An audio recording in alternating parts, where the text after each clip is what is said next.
What is up, people? Today I'm back with another episode of the FRS Rebuild series. Tonight I'm gonna be working on interior. Pretty much wrapped up suspension. As far as I know, suspension's probably pretty much wrapped up, for the exception of alignment. Moving into the interior, we got carbon fiber goodness and Alcantara goodness. So just it's not a lot, but a lot of small things that make a big difference. Things that you touch on a regular basis, making all that much nicer than it was before. I got shift boot, e-brake boot, carbon fiber e-brake handle, a new shift knob, and a drift button, and then black shifter trim. All that's going in the car tonight. Hopefully it won't take too long. But yeah, it's all right here in this box. Everything fits in this box, and all of this is going in. Not that much, but a lot of stuff that makes a big difference. So let's go ahead and hop to it, I guess. I have in this little box, well, it's kind of a big box just for how big the part is, or how small the part is. This is the new black pairing e-brake / drift button. Yeah, really big box for something that kind. The VR likewise black shift knob. I forgot the exact name of it, but it's pretty much a billet shift knob. It's kind of heavy, has a real nice feel in the hand. That's going in, has LW on top of it. Comes with a couple of little adapters, neither of which I think I'll need, but we'll see once I get in there. Black shifter trim, trying to get rid of all the little silver parts inside the car. Shifter boot, e-brake boot, and the black carbon fiber e-brake handle. Oh crap, I forgot about this. Also replacing the silver traction control buttons with a black JDM one, so that's also going in. Forgot about that. I knew I was forgetting something. Alright, let's hop inside the car and get some light in there and get this stuff pulled out so we can put the new stuff in. Okay, first thing I'm going to try to do is get the shifter trim out. It's pretty easy. All you got to do is just grab it. I already did it and pull it up. It comes out. Need to take the shift knob off, obviously. I really love this thing, but I just want something that's just a tad bit cleaner for this car. I do love this. I'm going to keep it, but just going for something a little bit cleaner. Alright, pull the shifter trim up, and it should separate. Pull that up and over the shifter, and disconnect the traction control buttons. However you do that. There we go. Actually, only thing I need off of here is this little ring thing where the screws attach, and the rest of this won't be going back in the car. We'll worry about the e-brake after we finish this, but let's do this one first. I'm probably going to clean some of this dust and dirt out of here too while I have this off, just, you know, for peace of mind, because I just want everything to be clean.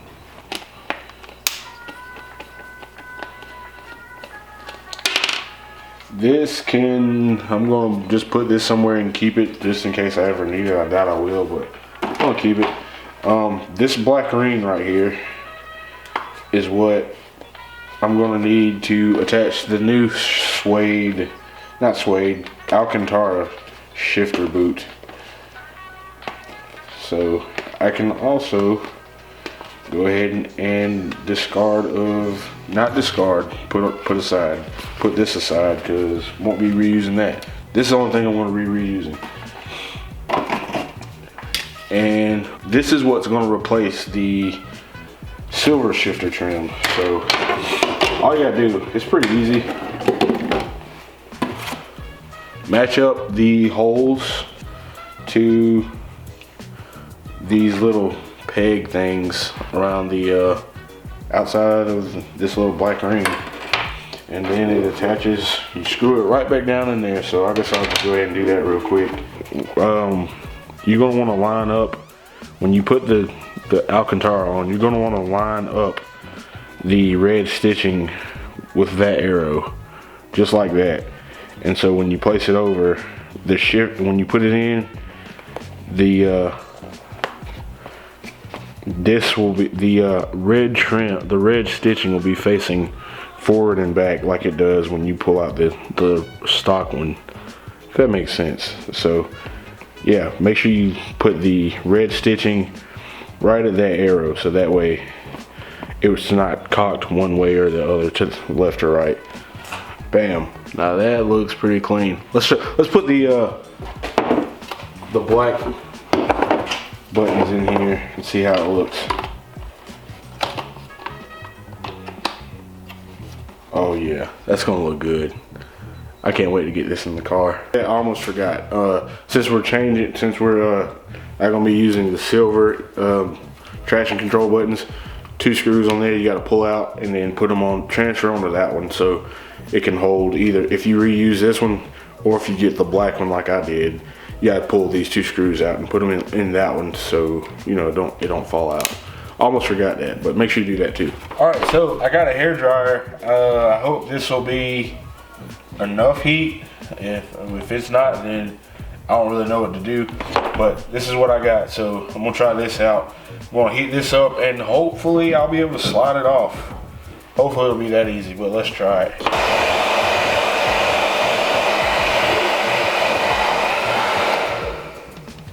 This is gonna take a while.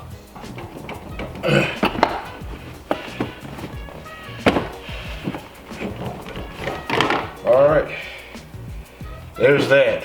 All right, so we just want to separate this fake leather from this plastic piece that it's glued to. It's literally just as simple as ripping it off to separate it because it's glued on. So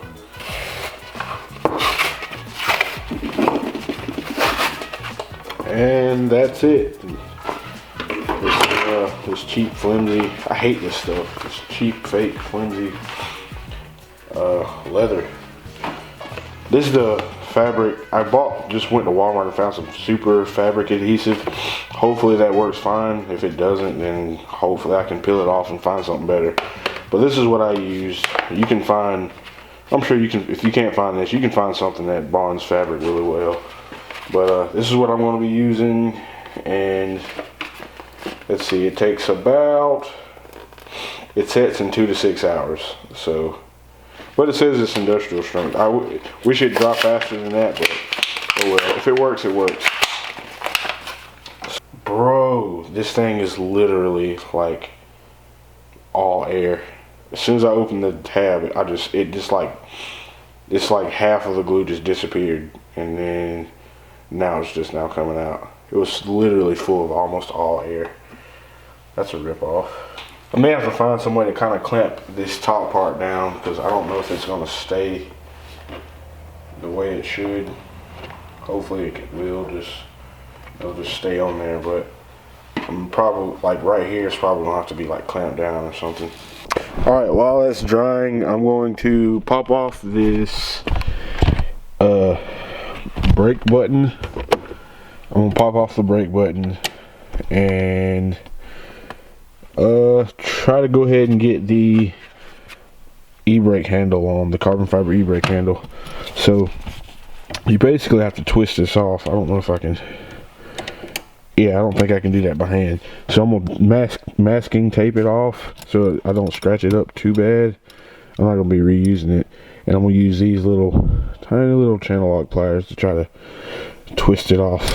Alright, got the little e-brake button off. It was lefty loosey. Let me grab the pairing one, the little black pairing e-brake button, and we'll throw that on.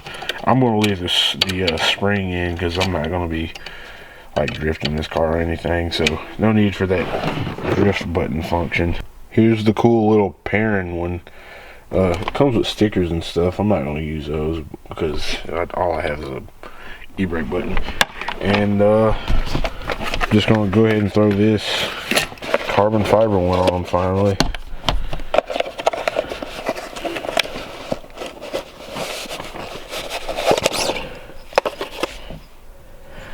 This thing is clean. Just slides over, apparently. Should slide right on. And it should be, is the set screw in here? No, it isn't. And it'll have a little set screw.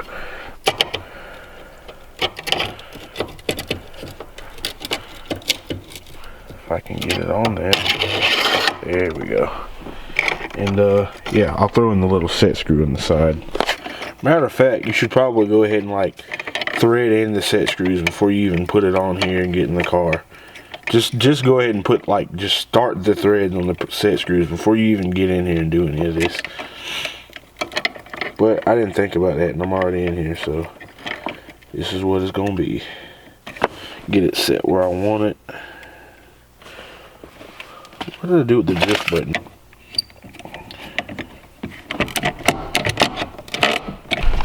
Alright, there it is. I got it. Got the set screws in.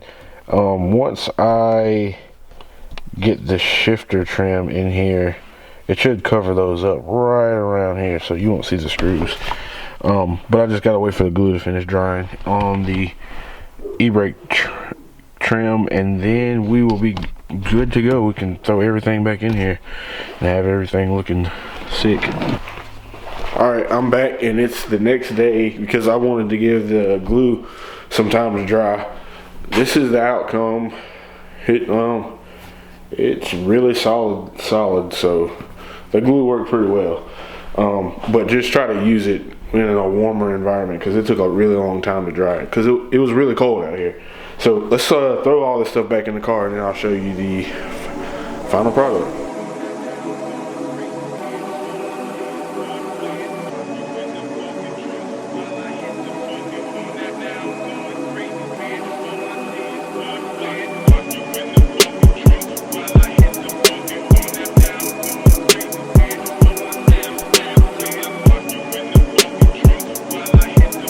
Alright, so that's going to do it for this episode. Probably going to test drive this thing because I haven't gotten it out of the garage in a while, so I want to see how it's handling and see how badly it needs an alignment. Plus, I just kind of want to bang some gears a little bit. But like and subscribe if you want to keep up to date with this rebuild series. And I will see you guys on the next episode, or unless I film some other video not related to this rebuild series. But either way, I will see you guys next time. Peace out.